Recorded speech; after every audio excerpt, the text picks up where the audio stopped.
존경하는 국민 여러분, 저는 오늘 비상계엄에 관한 입장을 밝히기 위해 이 자리에 섰습니다. 지금 야당은 비상계엄 선포가 내란죄에 해당한다며 광란의 칼춤을 추고 있습니다. 정말 그렇습니까?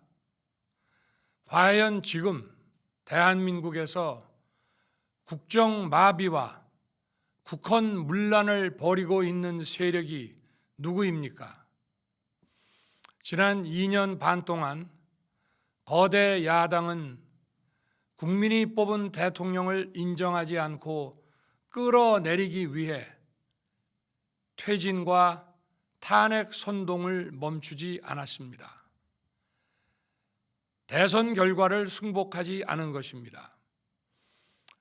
대선 이후부터 현재까지 무려 178회에 달하는 대통령 퇴진 탄핵 집회가 임기 초부터 열렸습니다.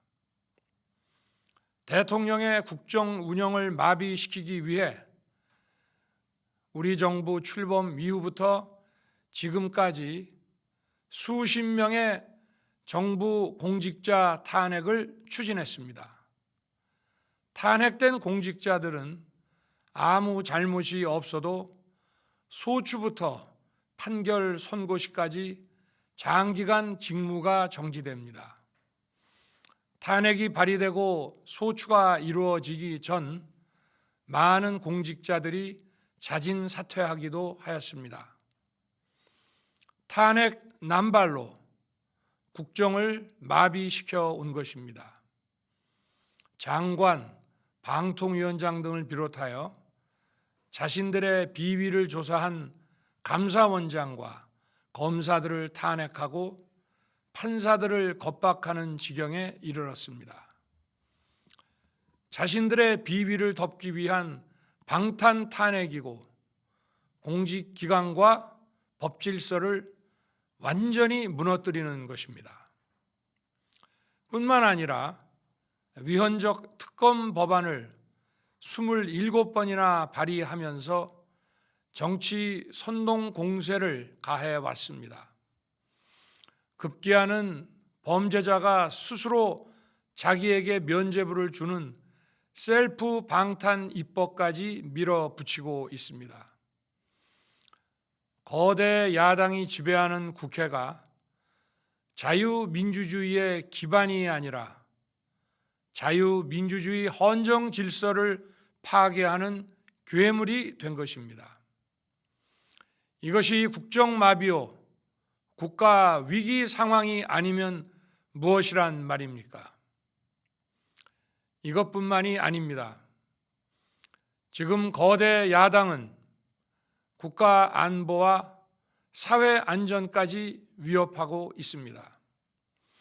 예를 들어 지난 6월 중국인 3명이 드론을 띄워 부산에 정박 중이던 미국 항공모함을 촬영하다 적발된 사건이 있었습니다.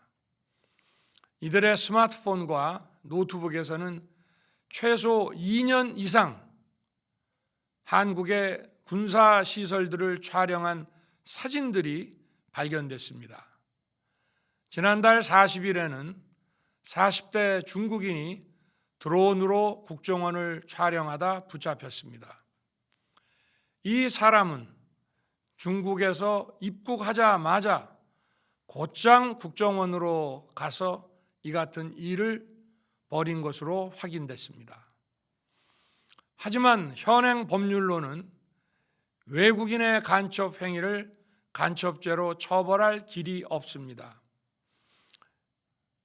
이러한 상황을 막기 위해 형법의 간첩죄 조항을 수정하려 하였지만 거대 야당이 완강히 가로막고 있습니다. 지난 정권 당시 국정원의 대공수사권을 박탈한 것도 모자라서 국가보안법 폐지도 시도하고 있습니다. 국가 안보를 위협하는 간첩을 잡지 말라는 것 아닙니까? 북한의 불법적인 핵무장과 미사일 위협 도발에도, GPS 교란과 오물 풍선에도, 민주노총 간첩 사건에도 거대 야당은 이에 동조할 뿐 아니라 오히려 북한 편을 들면서 이에 대응하기 위해 고군분투하는 정부를 흠집내기만 했습니다. 북한의 불법 핵 개발에 따른 유엔 대북 제재도 먼저 풀어야 한다고 주장합니다. 도대체 어느 나라 정당이고 어느 나라 국회인지 알 수가 없습니다. 검찰과 경찰의 내년도 특경비, 특활비 예산은 아예 0원으로 깎았습니다. 금융 사기 사건, 사회적 약자 대상 범죄, 마약 수사 등 민생 침해 사건 수사, 그리고 대공 수사에 쓰이는 기묘한 예산입니다. 마약, 딥페이크 범죄 대응 예산까지도 대폭 삭감했습니다. 자신들을 향한 수사 방해를 넘어 마약 수사, 조폭 수사와 같은 민생 사범 수사까지 가로막는 것입니다. 대한민국을 간첩 천국, 마약 소굴, 조폭 나라로 만들겠다는 것 아닙니까?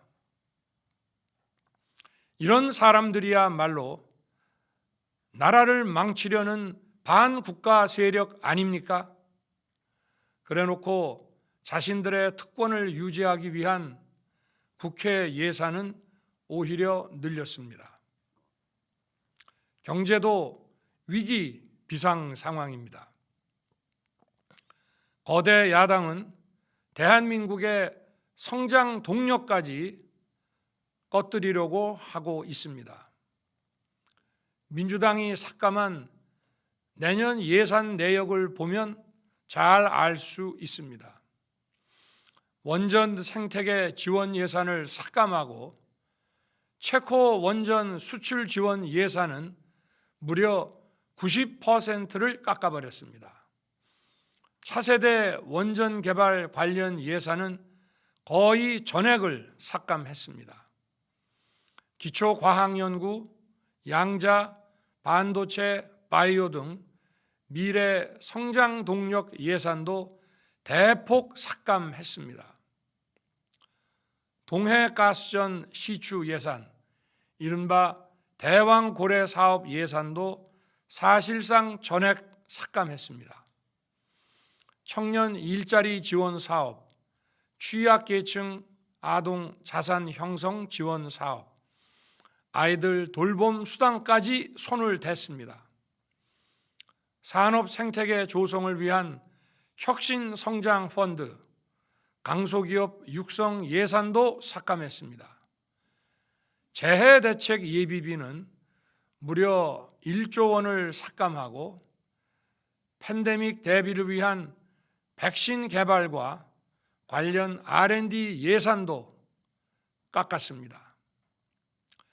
이처럼 지금 대한민국은 거대 야당의 의회 독재와 폭거로 국정이 마비되고 사회 질서가 교란되어 행정과 사법의 정상적인 수행이 불가능한 상황입니다. 국민 여러분, 여기까지는 국민 여러분께서도 많이 아시고 계실 것입니다. 하지만 제가 비상계엄이라는 엄중한 결단을 내리기까지 그동안 직접 차마 밝히지 못했던 더 심각한 일들이 많이 있습니다. 작년 하반기 선거관리위원회를 비롯한 헌법기관들과 정부 기관에 대해 북한의 해킹 공격이 있었습니다. 국가정보원이 이를 발견하고 정보 유출과 전산 시스템 안전성을 점검하고자 했습니다. 다른 모든 기관들은 자신들의 참관하에 국정원이 점검하는 것에 동의하여 시스템 점검이 진행되었습니다. 그러나 선거관리위원회는 헌법기관임을 내세우며 완강히 거부하였습니다. 그러다가 선관위에 대규모 채용 부정 사건이 터져 감사와 수사를 받게 되자 국정원의 점검을 받겠다고 한 발 물러섰습니다. 그렇지만 전체 시스템 장비의 아주 일부분만 점검에 응하였고 나머지는 불응했습니다. 시스템 장비 일부분만 점검했지만 상황은 심각했습니다. 국정원 직원이 해커로서 해킹을 시도하자 얼마든지 데이터 조작이 가능하였고 방화벽도 사실상 없는 것이나 마찬가지였습니다. 비밀번호도 아주 단순하여 1, 2, 3, 4, 5 같은 식이었습니다. 시스템 보안 관리 회사도 아주 작은 규모의 전문성이 매우 부족한 회사였습니다. 저는 당시 대통령으로서 국정원의 보고를 받고 충격에 빠졌습니다. 민주주의 핵심인 선거를 관리하는 전산 시스템이 이렇게 엉터리인데 어떻게 국민들이 선거 결과를 신뢰할 수 있겠습니까? 선관위도 국정원의 보안 점검 과정에 입회하여 지켜보았지만 자신들이 직접 데이터를 조작한 일이 없다는 변명만 되풀이할 뿐이었습니다. 선관위는 헌법기관이고 사법부 관계자들이 위원으로 있어 영장에 의한 압수수색이나 강제 수사가 사실상 불가능합니다. 스스로 협조하지 않으면 진상규명이 불가능합니다.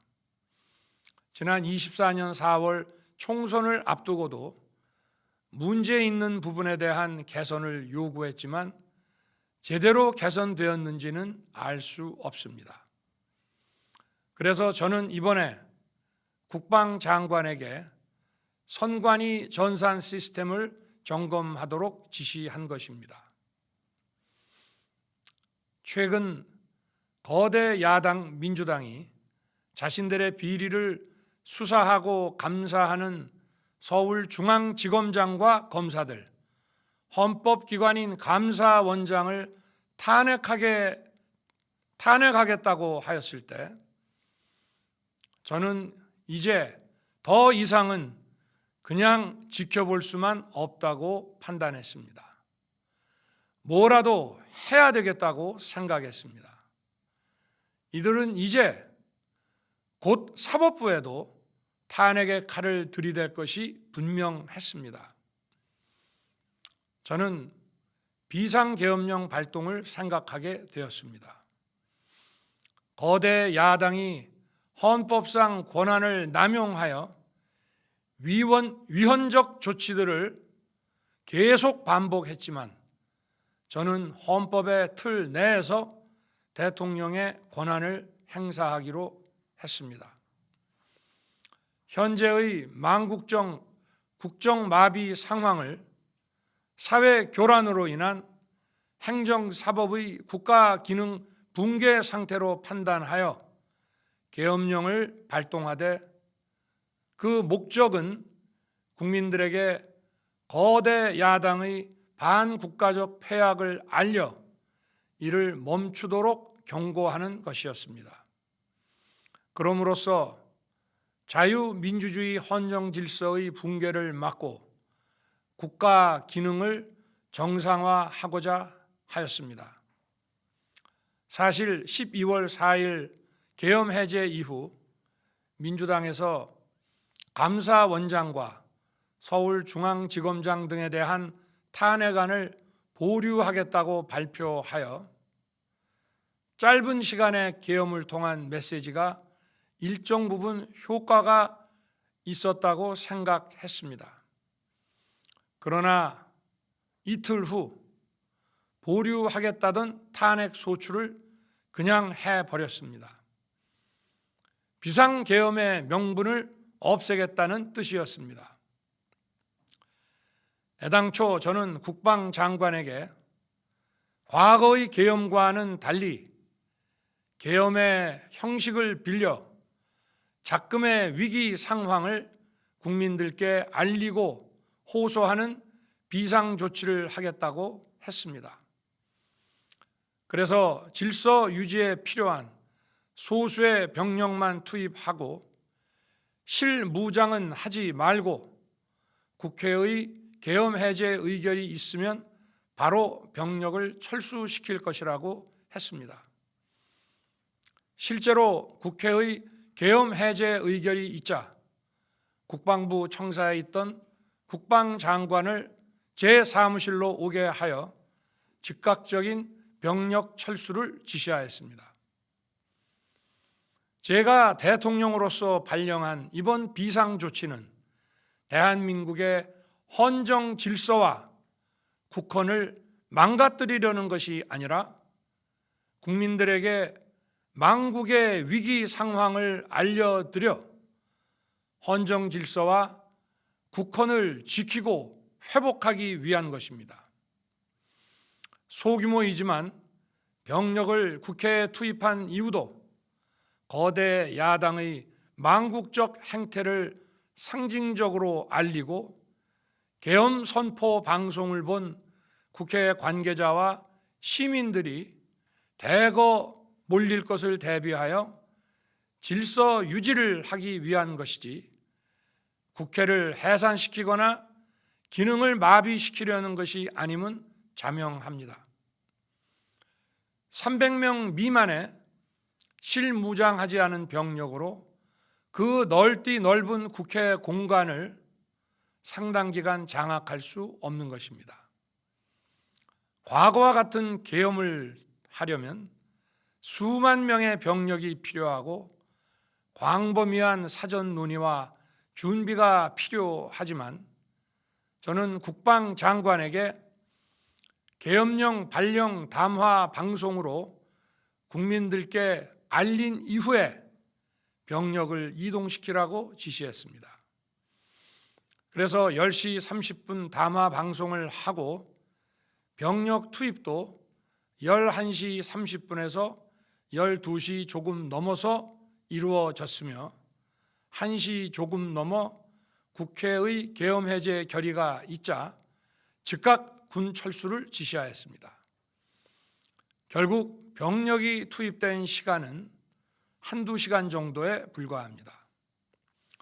만일 국회 기능을 마비시키려 했다면 평일이 아닌 주말을 기해서 계엄을 발동했을 것입니다.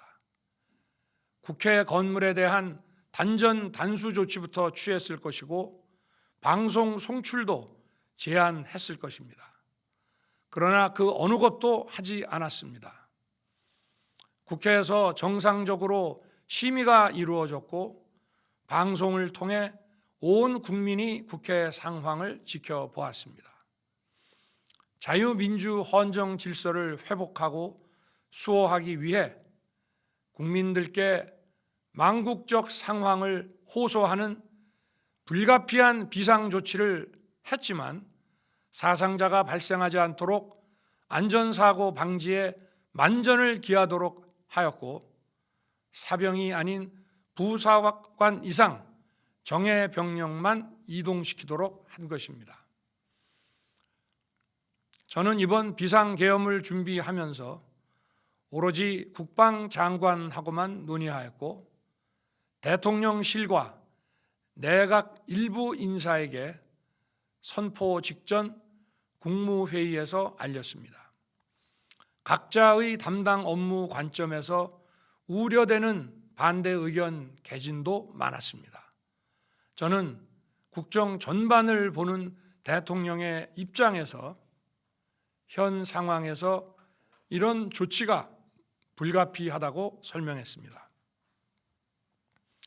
군 관계자들은 모두 대통령의 비상계엄 발표 이후 병력 이동 지시를 따른 것이니만큼 이들에게는 전혀 잘못이 없습니다.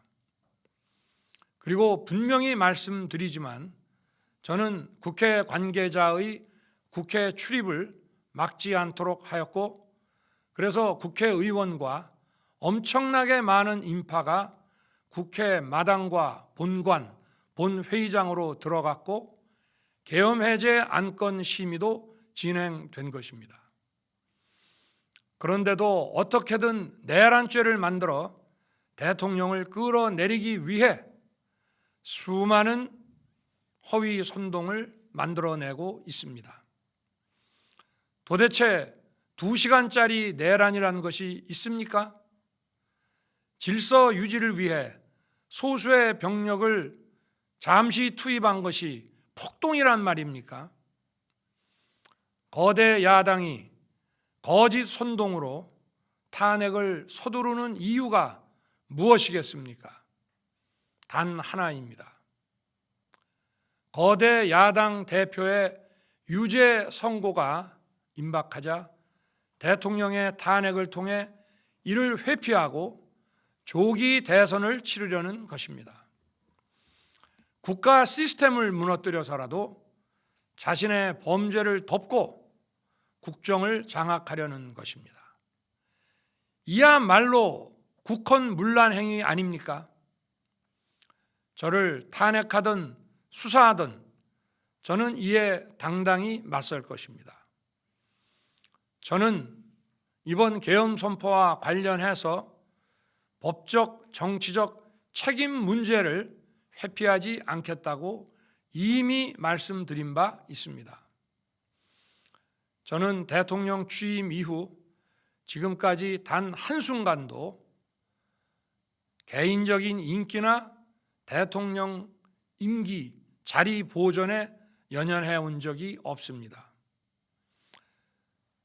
자리 보존 생각만 있었다면 국헌문란 세력과 구태여 맞서 싸울 일도 없었고 이번과 같이 비상계엄을 선포하는 일은 더더욱 없었을 것입니다.